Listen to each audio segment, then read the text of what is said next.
Sadar nggak sih, setiap kali kita online, kita itu seperti sedang melukis potret diri kita sendiri tanpa kita sadari. Nah, potret ini, atau yang bisa kita sebut bayangan digital, itu terus tumbuh dan menceritakan sebuah kisah. Dan ternyata, kisah itu dibaca oleh lebih banyak orang daripada yang kita kira. Kutipan dari Bill Clinton ini, walau kedengarannya agak lucu ya, sebenarnya nunjukin sebuah pergeseran yang luar biasa besar.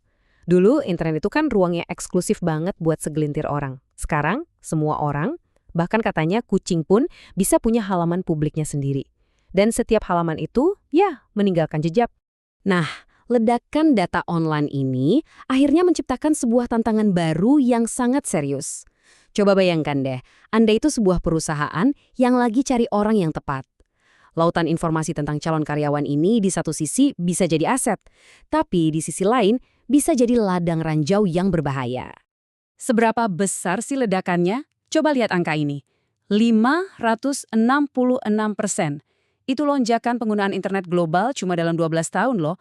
Bayangkan betapa masifnya jejak digital kita semua sekarang. Skala data sebesar ini tuh belum pernah ada sebelumnya dalam sejarah manusia. Dan disinilah letak resiko terbesarnya bagi sebuah organisasi. Ancaman dari dalam. Seseorang yang punya akses legal, tapi niatnya jahat. Contoh paling terkenalnya, Edward Snowden.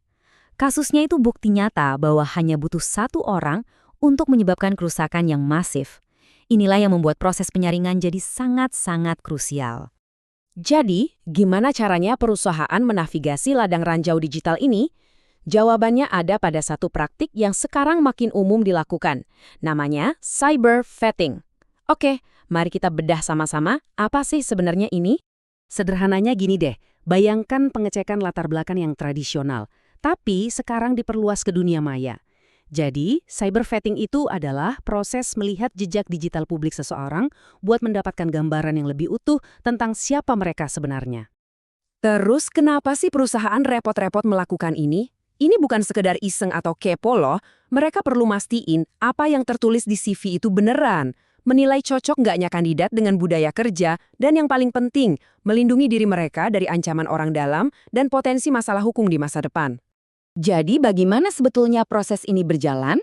Penting banget buat kita ingat, ini bukan sekedar googling nama seseorang ya, ada metodologi profesional yang sangat terstruktur di baliknya. Prosesnya itu punya 4 langkah kunci. Pertama, perencanaan. Tentuin dulu apa yang mau dicari. Kedua, pengumpulan. Menyisir berbagai sumber data yang ada. Ketiga, nah ini yang paling krusial, analisis. Memverifikasi keakuratan informasi dan memastikan data itu benar-benar milik orang yang tepat. Terakhir, pelaporan. Menyajikan semua temuan secara terstruktur.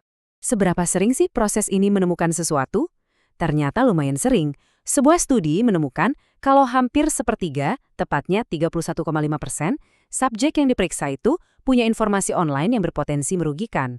Coba bayangkan, itu kan berarti 1 dari 3 orang. Angka ini menjelaskan kenapa praktek ini dianggap makin penting. Dan temuannya ini bukan hal-hal sepele loh. Kita bicara soal hal-hal kayak riwayat kriminal yang disembunyikan, sentimen negatif terhadap perusahaan, atau bahkan perilaku buruk yang terekam jelas di blog dan media sosial, entah itu oleh mereka sendiri maupun oleh orang lain.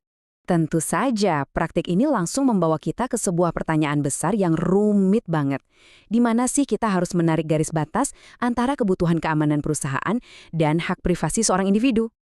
Ini adalah tarik-menarik yang klasik ya kan? Di satu sisi, perusahaan itu punya kewajiban yang sah untuk melindungi aset dan karyawan mereka. Tapi di sisi lain, kita semua sebagai individu juga punya hak dan ekspektasi yang wajar akan privasi, bahkan di dunia digital. Dan dua-duanya ini sama-sama valid. Masalahnya adalah teknologi itu selalu berlari lebih kencang daripada hukum. Seperti yang dibilang kutipan ini, regulasi dan standar etika seringkali tertinggal. Ini akhirnya menciptakan semacam wilayah abu-abu yang besar, di mana batasan antara apa yang boleh dan tidak boleh jadi kabur. Oke, setelah kita lihat dari sudut pandang perusahaan dan hukum, sekarang mari kita tarik ini ke level yang paling penting. Apa artinya semua ini buat kita secara pribadi? Coba dipikirkan seperti ini. Kehadiran online kita itu adalah sebuah resume yang hidup. Beda banget sama selembar kertas yang statis. Resume ini terus-menerus diupdate oleh setiap postingan, setiap komentar, atau setiap foto di mana kita di-tag. Ini adalah cerminan karakter kita yang berjalan secara real time.